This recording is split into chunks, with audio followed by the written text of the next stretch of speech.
ধূমপান মদ্যপান স্বাস্থ্যের পক্ষে ক্ষতিকর। ইহা কর্কট রোগের কারণ। Smoking and alcohol consumption is injurious to health. It causes cancer.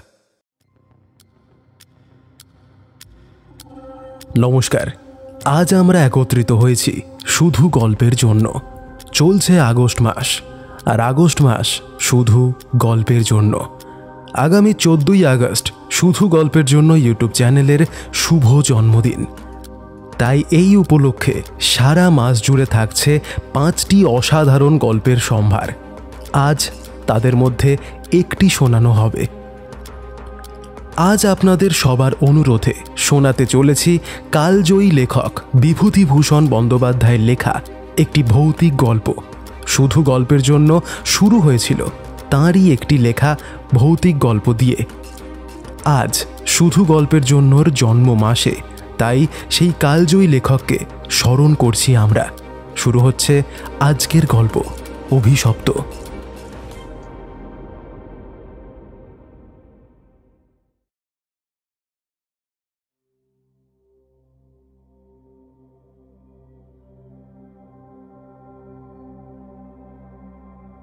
সেবার জীবনে একটা অদ্ভুত ব্যাপার ঘটেছিল আমার সাথে। বছর 3 আগেকার কথা। আমাকে বরিশালের ওধারে যেতে হয়েছিল একটা কাজে। ও অঞ্চলের একটা গঞ্জ থেকে বেলা প্রায় 12টার সময় আমি নৌকায় উঠলাম। আমার সঙ্গে এক নৌকায় বরিশালের এক ভদ্রলোক ছিলেন। গল্পে গুজবে সময়টা কাটতে লাগলো। সময়টা পুজোর পরেই। দিনটা মেঘলায় মেঘলায় কেটে গেল। মাঝে মাঝে টিপটিপ করে বৃষ্টিও পড়তে শুরু করেছে। সন্ধ্যার কিছু আগে আকাশটা অল্প পরিষ্কার হয়ে গেল। ভাঙা ভাঙা মেঘের মধ্যে দিয়ে চতুর্দশীর চাঁদের আলো অল্প অল্প প্রকাশ হলো। সন্ধ্যা হওয়ার সঙ্গে সঙ্গে আমরা বড় নদী ছেড়ে একটা খালে পড়লাম। শোনা গেল খালটা এখান থেকে আরম্ভ করে নোয়াখালীর উত্তর দিকে একেবারে মেঘনায় গিয়ে মিশেছে। পূর্ববঙ্গে সেই আমার নতুন যাওয়া। চোখে কেমন সব একটু নতুন নতুন ঠেকতে লাগলো। অপরিসর খালের দুধারে বৃষ্টি স্নাত কেয়ার জঙ্গলে মেঘে আধারে ঢাকা চতুর্দশীর জ্যোৎস্না চিকমিক করছিল। মাঝে মাঝে নদীর ধারে বড় বড় মাঠ, সটি, বেত, ফান গাছের বন জায়গায় জায়গায় খালের জলে ঝুঁকে পড়েছে। বাইরে একটু ঠান্ডা থাকলেও আমি ছইয়ের বাইরে বসে দেখতে দেখতে যাচ্ছিলাম। বরিশালের এই অংশটা সুন্দরবনের কাছাকাছি। ছোট ছোট খাল ও নদী চারিদিকে। সমুদ্র খুব বেশি দূরে নয়। 10-15 মাইল দক্ষিণ পশ্চিমেই হাতিয়া ও সন্দ্বীপ। আর একটু রাত হলো। খালের দুপারের নির্জন জঙ্গল অস্ফুট জ্যোৎস্নায় কেমন যেন অদ্ভুত দেখতে লাগলো। এই অংশে লোকের বসতি একেবারেই নেই। শুধু ঘন বন আর জলের ধারে বড় বড় হোগলা গাছ। আমার সঙ্গী বললেন, এত রাতে আর বাইরে থাকবেন না, আসুন চোয়ের মধ্যে। এসব জঙ্গলে, বুঝলেন না। তারপর তিনি সুন্দরবনের নানান গল্প করতে লাগলেন। তার এক কাকা নাকি ফরেস্ট ডিপার্টমেন্টে কাজ করতেন। তাঁরই লঞ্চে তিনি একবার সুন্দরবনের নানা অংশে বেরিয়েছিলেন। সেই সবের গল্প আর কি। রাত প্রায় 12টার কাছাকাছি হলো। মাঝি আমাদের নৌকায় ছিল মোটে একটা। সে বলে উঠল, একটু এগিয়ে গিয়ে বড় নদী পড়বে। এত রাতে একা সে নদীতে পাড়ি জমাতে পারবো না, এখানেই নৌকা রাখি। নৌকা সেদিকে বাঁধা হলো। এদিকে বড় বড় গাছের আড়ালে চাঁদ অস্ত গেল। দেখলাম অপ্রশস্ত খালের দুধারে অন্ধকারে ঢাকা ঘন জঙ্গল। চারিদিকে কোনো শব্দ নেই। পতঙ্গগুলো পর্যন্ত চুপ করেছে। সঙ্গীকে বললুম, ও মশাই, এ তো সরু খাল, পাড় থেকে বাঘ লাফিয়ে পড়বে না তো নৌকার উপর? সঙ্গী বললেন, না পড়লেই আশ্চর্য হব। কথাটা শুনে আমি অত্যন্ত পুলকের সাথে ছইয়ের মধ্যে ঘেঁষে বসলুম। খানিক বসে থাকার পর সঙ্গী বললেন, আসুন একটু শোয়া যাক। ঘুম তো হবে না, আর ঘুমোনো ঠিকও না। আসুন একটু চোখ বুজে থাকি। খানিকটা চুপ করে থাকার পরে আমি সঙ্গীকে ডাকতে গিয়ে দেখি তিনি ঘুমিয়ে পড়েছেন। মাঝিও জেগে আছে বলে মনে হলো না। ভাবলাম, তবে আমি বা কেন মিথ্যে মিথ্যে জেগে থাকি, মহাজনদের পথ ধরার উদ্যোগ করলাম। তারপর যা ঘটল তা আমার জীবনের এক অদ্ভুত অভিজ্ঞতা। শুতে যাচ্ছি, হঠাৎ আমার কানে এলো অন্ধকার বন ঝোপের ওপাশে অনেকটা দূরে একটা গভীর জঙ্গলের মধ্যে কে যেন কোথায় গ্রামাফোন বাজাচ্ছে। তাড়াতাড়ি উঠে বসলাম। গ্রামাফোন? এ বনে এত রাতে গ্রামাফোন কে বাজাবে?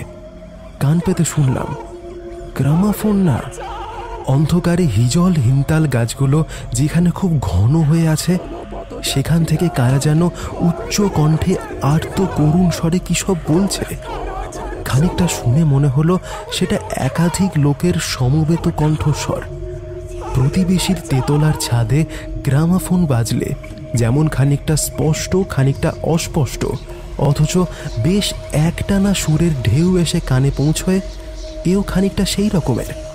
মনে হলো যেন কতকগুলো অস্পষ্ট বাংলা ভাষার শব্দও কানে এলো, কিন্তু ধরতে পারা গেল না কথাগুলো কি।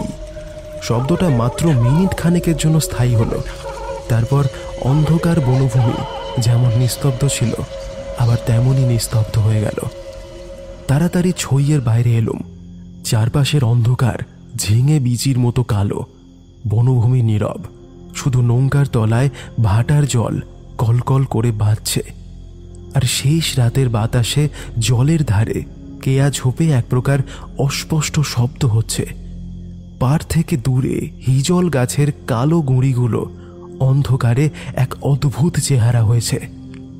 ভাবলুম সঙ্গীকে ডেকে তুলি, আবার ভাবলুম বেচারি ঘুমোচ্ছে, ডেকে কি হবে, তার চেয়ে বরং নিজেই জেগে বসে থাকি।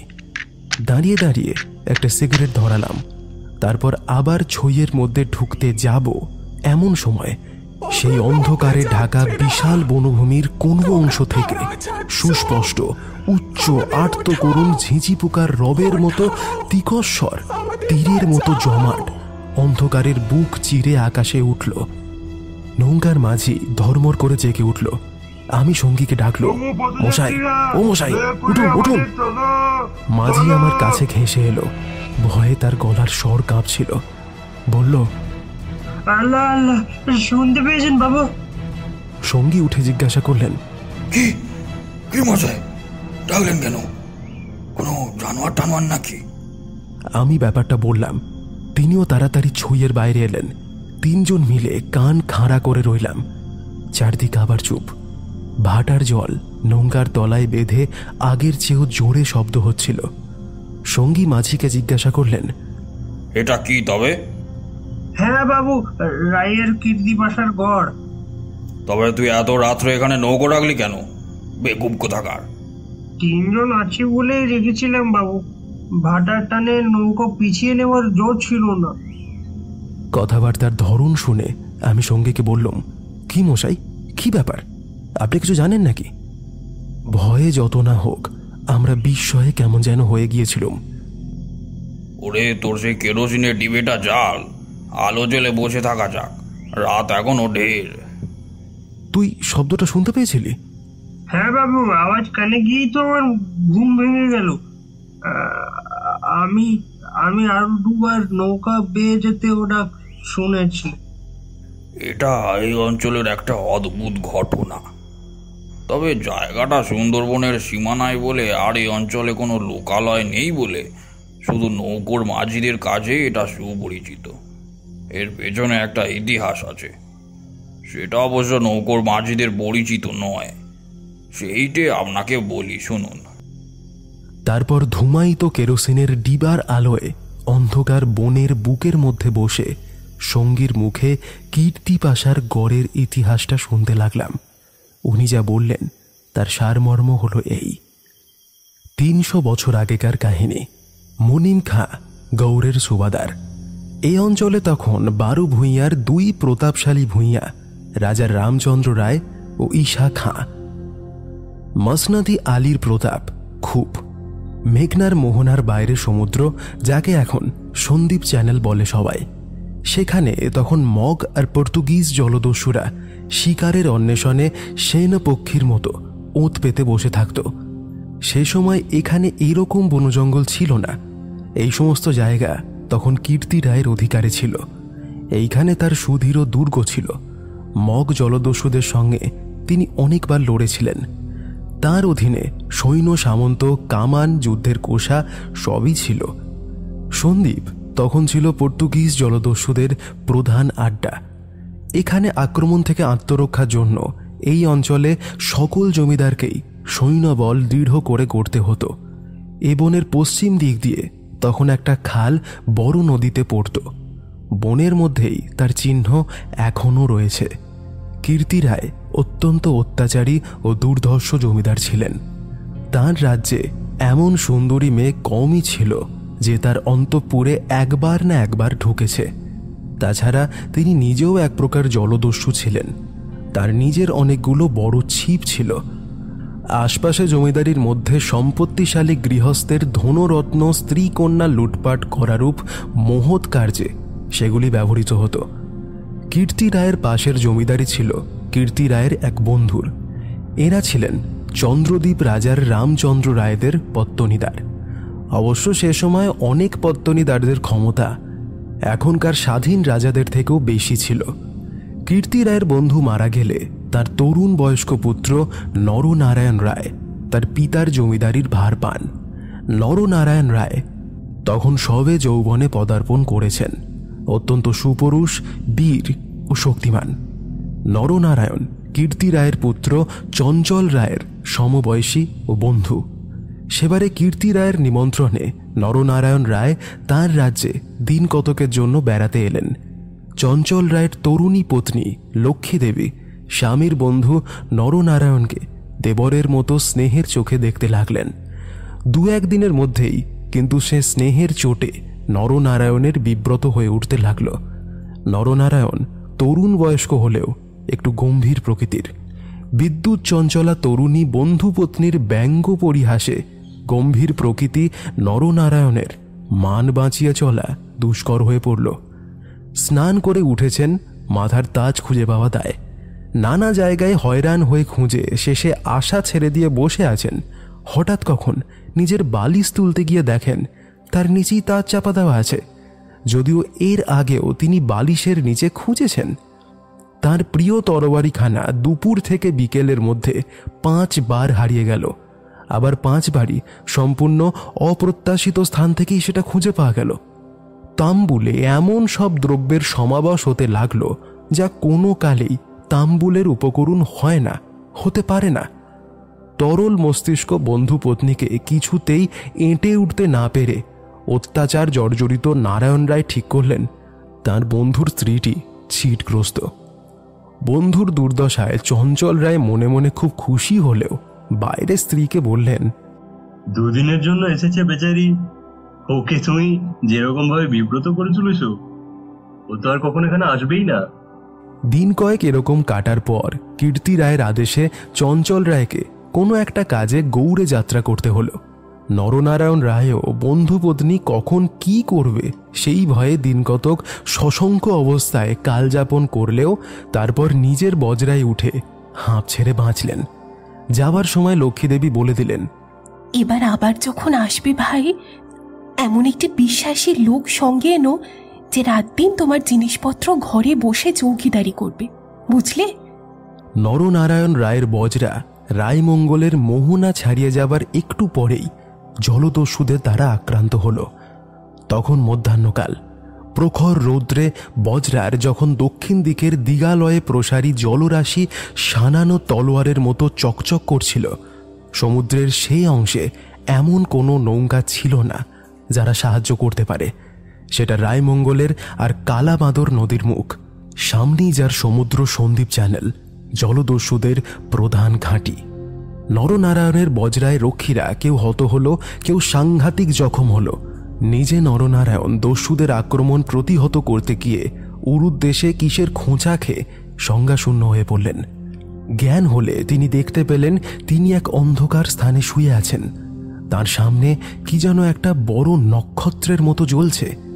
খানিকক্ষণ জোরে চোখে পলক ফেলার পর তিনি বুঝলেন যাকে নক্ষত্র বলে মনে হয়েছিল তা প্রকৃতপক্ষে একটা অতি ক্ষুদ্র গবাক্ষ পথে আগত দিবালোক। নরনারায়ণ দেখলেন তিনি একটি অন্ধকার কক্ষের আর্দ্র মেঝের ওপরে শুয়ে আছেন। ঘরের দেওয়ালের স্থানে স্থানে শ্যাওলার দল গজিয়েছে। আরও কয়েকদিন ও কয়েক রাত কেটে গেল, কেউ তার জন্য কোনো খাদ্য আনল না। তিনি বুঝলেন যারা তাকে এখানে এনেছে তারা তাকে না খেতে দিয়ে মেরে ফেলতেই চায়। মৃত্যু, সামনে নির্মম মৃত্যু। সে দিনটাও কেটে গেল। আঘাতজনিত ব্যথায় এবং ক্ষুধা তৃষ্ণায় অবসন্ন দেহে নরনারায়ণের চোখের সামনের দিকে গবাক্ষ পথের শেষ দিবালোকও মিলিয়ে গেল। তিনি অন্ধকার ঘরের পাষাণ শয্যায় ক্ষুধা কাতর দেহ প্রসারিত করে অধীরভাবে মৃত্যুর অপেক্ষা করতে লাগলেন। প্রকৃতির একটা ক্লোরোফর্ম আছে, যন্ত্রণা পেয়ে মরছে এমন প্রাণীকে মৃত্যুর যন্ত্রণা থেকে বাঁচাবার জন্য সেটা মুমূর্ষু প্রাণীকে অভিভূত করে। ধীরে ধীরে যেন সেই দয়াময়ী মৃত্যু তৃষ্ণা তাকেও এসে আশ্রয় করলে। অনেকক্ষণ পরে, কতক্ষণ পরে তা তিনি ঠিক বুঝতে পারলেন না, হঠাৎ তার চোখে আলো লেগে তার তন্দ্রাঘোর কেটে গেল। বিস্মিত নরনারায়ণ চোখ মেলে দেখলেন তাঁর সামনে প্রদীপ হস্তে দাঁড়িয়ে তার বন্ধুপত্নী লক্ষ্মী দেবী। কথা বলতে গিয়ে লক্ষ্মী দেবীর ইঙ্গিতে নরনারায়ণ থেমে গেলেন। লক্ষ্মী দেবী হাতের প্রদীপটি আঁচল দিয়ে ঢেকে নরনারায়ণকে তার অনুসরণ করতে ইঙ্গিত করলেন। এবার নরনারায়ণের সন্দেহ হলো এসব তার স্বপ্ন নয় তো। কিন্তু ওই যে দীপশিখার উজ্জ্বল আলোর আর্দ্র ভিত্রিগাত্রের সবুজ শ্যাওলার দল স্পষ্ট দেখা যাচ্ছে। নরনারায়ণ শক্তিমান যুবক, ক্ষুধায় দুর্বল হয়ে পড়লেও নিশ্চিত মৃত্যুর হাত থেকে বাঁচবার উৎসাহে তিনি দৃঢ় পদে অগ্রবর্তনী ক্ষিপ্রগ্রামী বন্ধুপত্নীর পেছন পেছন চললেন। একটা বক্রগতির পাথরের সিঁড়ি দিয়ে ওপরে উঠে একটা দীর্ঘ সুড়ঙ্গ পার হওয়ার পর তিনি দেখলেন তারা কীর্তি রায়ের প্রাসাদের সামনে খালের ধারে এসে পৌঁছেছেন। লক্ষ্মীদেবী একটা ছোট বেতে বোনা থলি বার করে তার হাতে দিয়ে বললেন, এতে খাবার আছে, এখানে খেও না। তুমি সাঁতার জানো, খাল পার হয়ে ওপারে গিয়ে কিছু খেয়ে নাও, তারপর যত শিগগির পারো পালিয়ে যাও। ব্যাপারটা যে কি নরনারায়ণ রায় একটু একটু করে বুঝলেন। তার বিস্তৃত জমিদারি কীর্তি রায়ের জমিদারির পাশেই, এবং তাঁর অবর্তমানে কীর্তি রায় দনুজমর্দন দেবের বংশধরদের ভবিষ্যৎ পত্তনিদার। অত বড় ভূসম্পত্তি আর সৈন্য সামন্ত কীর্তি রায়ের হাতে এলে তিনি কি আর কিছু গ্রাহ্য করবেন? কীর্তি রায় যে মাথা নিচু করে আছেন তার এই কারণ নয় কি যে তার পাশে বাকলা চন্দ্রদ্বীপ আর অন্য পাশে ভুলুয়ার প্রতাপশালী ভূঁইয়া রাজা লক্ষ্যমাণিক্য? প্রদীপের আলোয় নরনারায়ণ দেখলেন তার বন্ধুপত্নীর মুখে সে চটুল হাস্যরেখার চিহ্নও নেই। তার মুখখানি সহানুভূতিতে ভরা মাতৃমুখের মতো স্নেহ কোমল হয়ে এসেছে। তাঁদের চারপাশে গাঢ় অন্ধকার, মাথার উপরের আকাশের বুক চিরে দিগন্ত বিস্তৃত উজ্জ্বল ছায়াপথ। নিকটেই খালের জল জোর ভাটার টানে তীরের হোকলা গাছ দুলিয়ে কলকল শব্দে বড় নদীর দিকে ছুটেছে। নরনারায়ণ আবেগপূর্ণ সুরে জিজ্ঞাসা করলেন, বৌঠাকরুন, চঞ্চল কি এর মধ্যে আছে? না ভাই, তিনি কিছু জানেন না। এসব শ্বশুর ঠাকুরের ষড়যন্ত্র, এই জন্যই তাকে অন্য জায়গায় পাঠিয়েছেন। এখন আমার মনে হচ্ছে গৌর টৌর সব মিথ্যে। নরনারায়ণ দেখলেন লজ্জায় দুঃখে তার বন্ধুপত্নীর মুখ বিবর্ণ হয়ে উঠেছে। লক্ষ্মীদেবী আবার বললেন, আমি আজ জানতে পারি খিড়কিগড়ের পাইক সর্দার আমায় মা বলে। তাকে দিয়ে রাতের পাহারা সব সরিয়ে রেখে দিয়েছিলাম। তাই বৌঠাকরুন, আমার এক বোন ছেলেবেলায় মারা গিয়েছিল। তুমি আমার সেই বোন, আজ আবার ফিরে এলে। লক্ষ্মীদেবীর পদ্মের মতন মুখখানি চোখের জলে ভেসে গেল। একটু ইতস্তত করে বললেন, ভাই, বলতে বলতে সাহস পাইনি, তবুও একটা কথা বলছি। বোন বলে যদি রাখো। কি কথা বৌঠাকরুন? তুমি আমার কাছে বলে যাও ভাই যে শ্বশুর ঠাকুরের কোনো অনিষ্ট চিন্তা তুমি করবে না। নরনারায়ণ একটু ভাবলেন, তারপর বললেন, তুমি আমায় প্রাণ দিলে বউ ঠাকরুন। তোমার কাছে বলে যাচ্ছি, তুমি বেঁচে থাকতে আমি তোমার শ্বশুরের কোনো অনিষ্ট চিন্তা করব না। আচ্ছা বউ ঠাকরুন, তুমি ফিরে যেতে পারবে তো? আমি ঠিক যাব, তুমি কিন্তু যতদূর পারো সাঁতরে গিয়ে তারপর ডাঙায় উঠে চলে যেও। নরনারায়ণ রায় সেই ঘন কৃষ্ণ অন্ধকারের মধ্যে নিঃশব্দে খালের পাড়ে মিলিয়ে গেলেন। লক্ষ্মীদেবীর প্রদীপটা অনেকক্ষণ আগেই বাতাসে নিভে গিয়েছিল। তিনি অন্ধকারের মধ্যে দিয়ে হেঁটে শ্বশুরের গড়ের মধ্যে ফিরলেন। একটু দূরে গিয়েই তিনি দেখতে পেলেন পাশের ছোট খালটায় দুখানা ছিপ মশালের আলোয় সজ্জিত আছে। ভয়ে তার বুকের রক্ত জমে গেল। সর্বনাশ, ওরা কি তবে জানতে পেরেছে? দ্রুত পদে অগ্রসর হয়ে গুপ্ত সুরঙ্গের বুকে তিনি এসে দেখলেন সুরঙ্গের পথ খোলাই আছে। তিনি সুরঙ্গের পথের মধ্যে তাড়াতাড়ি ঢুকে গেলেন। কীর্তি রায় বুঝতেন তার নিজের আঙুলও যদি বিষাক্ত হয়ে ওঠে তো তাকে কেটে ফেলাই সমস্ত শরীরের পক্ষে মঙ্গল।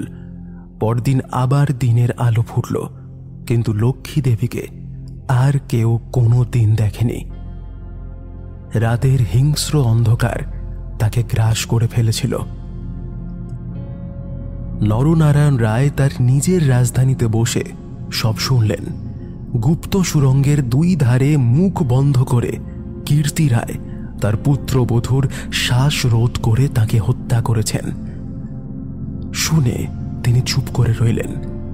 এর কিছুদিন পরে তার কানে গেল বাসুন্ডার লক্ষণ রায়ের মেয়ের সঙ্গে শীঘ্রই চঞ্চলের বিয়ে।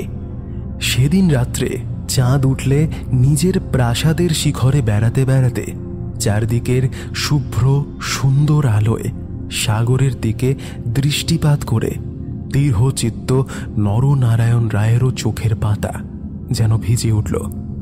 তার মনে হল তার অভাগিনী বউ ঠাকুরনের হৃদয় নিঃসারিত নিষ্পাপ অকলঙ্ক পবিত্র স্নেহের ঢেউয়ে সারা জগৎ ভেসে যাচ্ছে।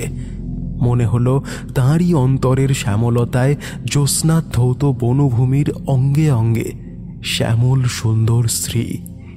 নীরব আকাশের তলে তাঁরই চোখের দুষ্ট হাসিটি তারায় তারায় নবমল্লিকার মতো ফুটে উঠেছে। নরনারায়ণ রায়ের আগের পূর্বপুরুষরা ছিলেন দুর্ধর্ষ ভূমাধিকারী দস্যু। হঠাৎ পূর্বপুরুষের সেই বর্বর রক্ত নরনারায়ণের ধমনীতে নেচে উঠল। তিনি মনে মনে বললেন, আমি আমার অপমান ভুলে গিয়েছিলাম বউ ঠাকরুন, কিন্তু আমি তোমার অপমান সহ্য করব না। কিছুদিন কেটে গেল। তারপর একদিন এক শীতের ভোররাত্রির কুয়াশা কেটে যাবার সঙ্গে সঙ্গে দেখা গেল কীর্তি রায়ের গড়ের খালের মুখ ছিপে সুলুপে জাহাজে ভরে গিয়েছে। তোপের আওয়াজে কীর্তি রায়ের প্রাসাদ দুর্গের মতো ঘন ঘন কেঁপে উঠতে লাগলো। কীর্তি রায় শুনলেন আক্রমণকারী নরনারায়ণ রায়, সঙ্গে দুর্ধর্ষ পর্তুগিজ জলদস্যু সেবাস্টিও গঞ্জালেস। উভয়ের সম্মিলিত বহরের 40খানা কোষা খালের মুখে চড়াও হয়েছে। পুরো বহরের বাকি অংশ বাহির নদীতে দাঁড়িয়ে। এই রকম একটা আক্রমণের জন্য কীর্তি রায় পূর্ব থেকেই প্রস্তুত ছিলেন। কেবল প্রস্তুত ছিলেন না, নরনারায়ণের সঙ্গে গঞ্জালেসের যোগদানের জন্য। রাজা রামচন্দ্র রায় এবং রাজা লক্ষ্মীমাণিক্যের সঙ্গে গঞ্জালেসের কয়েক বৎসর ধরে শত্রুতা চলে আসছে। এই অবস্থায় গঞ্জালেস যে তাদের পত্তনিতার নরনারায়ণের সঙ্গে যোগ দেবে, এটা কীর্তি রায়ের কাছে সম্পূর্ণ অপ্রত্যাশিত ঘটনা। কিন্তু তা হলেও কীর্তি রায়ের গড় থেকেও তোপ চলল। গঞ্জালেস সুদক্ষ নবীর, তার পরিচালনায় 10খানা সুলুপ চড়া ঘুরে গড়ের পাশের ছোট খালে ঢুকতে গিয়ে কীর্তি রায়ের নওয়ারের এক অংশ দ্বারা বাধাপ্রাপ্ত হল। গড়ের কামান সেই দিকে এতটাই প্রখর যে খালের মুখে দাঁড়িয়ে থাকলে বহর মারা পড়ে।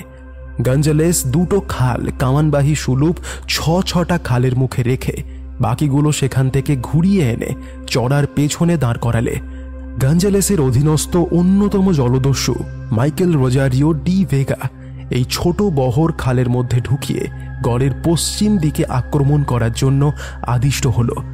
অতর্কিত আক্রমণে কীর্তি রায়ের নওয়াররা শত্রুবহর কর্তৃক ছিপ সাটা বোতলের মতো খালের মধ্যে আটকে গেল। বার নদীতে গিয়ে যুদ্ধ করার ক্ষমতা তাদের আদেও ছিল না। তবুও তাদের বিক্রমে রোজেরিও অনেকক্ষণ পর্যন্ত কিছু করে উঠতে পারলে না। কীর্তি রায়ের নৌবহর দুর্বল ছিল না। কীর্তি রায়ের গড় থেকে পর্তুগিজ জলদস্যুদের আড্ডা সন্দ্বীপ খুব একটা দূরে নয়। কাজেই কীর্তি রায়কে নৌবহর সুদৃঢ় করেই গড়ে তুলতে হয়েছিল। বৈকালের দিকে রোজেরিওর কামানের মুখে পড়ে গড়ের পশ্চিম দিকটা একেবারে হুমড়ি খেয়ে পড়ে গেল। নরনারায়ণ রায় দেখলেন প্রায় 30খানা কোষা জখম অবস্থায় খালের মুখে পড়ে আছে। কীর্তি রায়ের গড়ের কামানগুলো সব চুপ। নদীর দুই পার ঘিরে সন্ধ্যা নেমে আসছে। উপরের দিকে নিস্তব্ধ নীল আকাশে কেবলমাত্র এক ঝাঁক শকুনি কীর্তি রায়ের গড়ের ওপরে চক্রাকারে ঘুরছে। হঠাৎ বিজয়ে উন্মত্ত নরনারায়ণ রায়ের চোখের সম্মুখে বন্ধু পত্নীর বিদায়ের রাতের সন্ধ্যার পদ্মের মতো বিষাদ ভরা ম্লান মুখখানি, কাতর মিনতিপূর্ণ সেই চোখ দুটির কথা মনে পড়ল। তীব্র অনুশোচনায় তার মন তখনই ভরে উঠল। তিনি করেছেন কি? এই রকম করেই কি তিনি তার স্নেহময়ী প্রাণদায়ীর শেষ অনুরোধ রাখতে এসেছেন? নরনারায়ণ রায় হুকুম করলেন কীর্তি রায়ের পরিবারের একটি প্রাণীও যেন প্রাণহানি না হয়। একটু পরই সংবাদ এলো গড়ের মধ্যে কেউ নেই। নরনারায়ণ রায় বিস্মিত হলেন। তিনি তখনই নিজে গড়ের মধ্যে ঢুকলেন এবং গাঞ্জেলেস গড়ের সমস্ত অংশ তন্ন তন্ন করে খুঁজলেন। সত্যি কেউ নেই। পর্তুগিজ বহরের লোকেরা গড়ের মধ্যে লুটপাট করতে গিয়ে দেখল মূল্যহীন দ্রব্যাদির বড় কিছুই নেই। পরদিন দ্বীপ্রহর পর্যন্ত লুটপাট চলল। কীর্তি রায়ের পরিবারের একটা প্রাণীরও সন্ধান পাওয়া গেল না। অপরাহ্নে কেবলমাত্র 2খানা সুলুপ খালের মুখে পাহারা রেখে নরনারায়ণ রায় ফিরে চলে এলেন। এই ঘটনার কয়েকদিন পরে পর্তুগিজ জলদস্যুর দল লুটপাট করতে চলে গেলে কীর্তি রায়ের এক কর্মচারী গড়ের মধ্যে প্রবেশ করে। আক্রমণের দিন সকালেই এই লোকটি গড় থেকে আরও অনেকের সঙ্গে পালিয়েছিল। ঘুরতে ঘুরতে একটা বড় থামের আড়ালে সে দেখতে পায় একজন আহত মুমূর্ষু লোক তাকে ডেকে কিছু বলার চেষ্টা করছে। কাছে গিয়ে সে লোকটিকে দেখে চিনল। লোকটি কীর্তি রায়ের পরিবারের এক বিশ্বস্ত পুরনো কর্মচারী। তার মৃত্যুকালীন অস্পষ্ট বাক্যে আগন্তুক কর্মচারীটি মোটামুটি যা বুঝল তাতেই তার কপাল ঘেমে উঠল।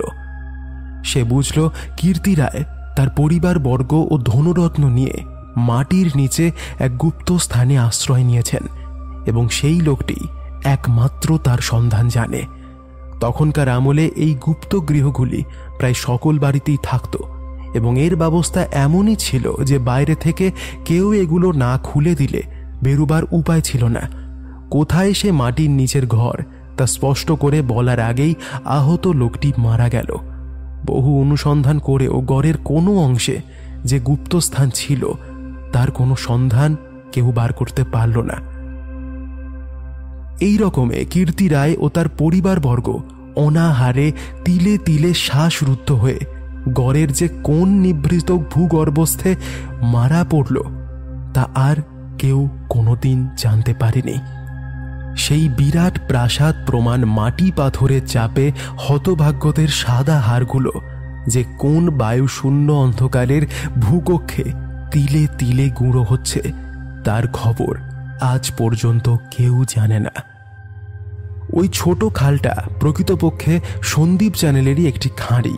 খাঁড়ির ধার থেকে একটু গিয়ে গভীর অরণ্যের মধ্যে কীর্তি রায়ের গড়ের বিশাল ধ্বংসস্তূপ এখনো বর্তমান আছে, দেখা যাবে। খাল থেকে কিছু দূরে অরণ্যের মধ্যে 2 সারি প্রাচীন বকুল গাছ দেখা যায়। এখন বকুল গাছের সারের মধ্যে দুর্ভেদ্য জঙ্গল আর শুলা কাটা বন। তখন ওখানেই রাজপথ ছিল। আর খানিকটা গেলে একটা বড় দিঘি চোখে পড়বে। তারই দক্ষিণে কুচো ইটের জঙ্গলাবৃত স্তূপে অর্ধপ্রথিত হাঙর মুখ পাথরের কড়ি ভাঙা থামের অংশ। 12 ভূঁইয়ার বাংলা থেকে রাজা প্রতাপদিত্য রায়ের বাংলা থেকে বর্তমান যুগের আলোয় উঁকি মারছে। দিঘির যেই স্টক সোপানে সকাল সন্ধ্যায় তখন অতীত যুগের রাজবধূদের রাঙা পায়ের আলোক রক্ত রাগ ফুটে উঠত। এখন সেখানে দিনের বেলা বড় বড় বাঘের পায়ের থাবার দাগ পড়ে, গোকরো কেউটে সাপ ফনা তুলে ঘুরে বেড়ায়। বহুদিন থেকেই এখানে একটা অদ্ভুত ব্যাপার ঘটে থাকে। দুপুর রাতে গভীর বনভূমি যখন নীরব হয়ে যায়, হিমতাল গাছের কালো গুড়িগুলো অন্ধকারে যখন বনের মধ্যে প্রেতের মতো দাঁড়িয়ে থাকে, সন্দীপ চ্যানেলের জোয়ারের ঢেউয়ের আলোকোৎক্ষেপী নোনা জলের খাড়ের মুখে জোনাকির মতো জ্বলতে থাকে, তখন খাল দিয়ে যেতে যেতে মোম মধু সংগ্রাহকরা কতবার শুনেছে অন্ধকারে বনের এক গভীর অংশ থেকে কারা যেন আর্তস্বরে চিৎকার করছে, ওগো পথযাত্রীরা, দয়া করে আমাদের তোলো, ও আমাদের তোলো, ওগো পথযাত্রীরা, দয়া করে আমাদের তোলো, ও আমাদের তোলো। ভয়ে এই পথে কেউ নৌকা বাইতে চায় না।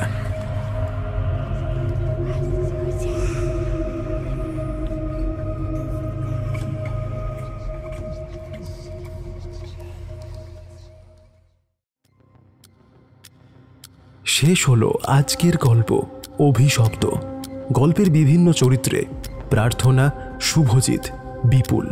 গল্পের পরিচালনা এবং আবহ সৃষ্টিতে বিপুল। Poster design Koushik Nath. গল্পের সূত্রধার, গল্প পাঠে এবং গল্পের বিভিন্ন চরিত্রে আমি ভয়েসম্যান আসঞ্জন। পরের সোমবার নিয়ে আসবো আরও একটি অভিনব গল্প, তাই কান রাখুন শুধু গল্পের জন্য ইউটিউব চ্যানেলে। নমস্কার, শুভরাত্রি।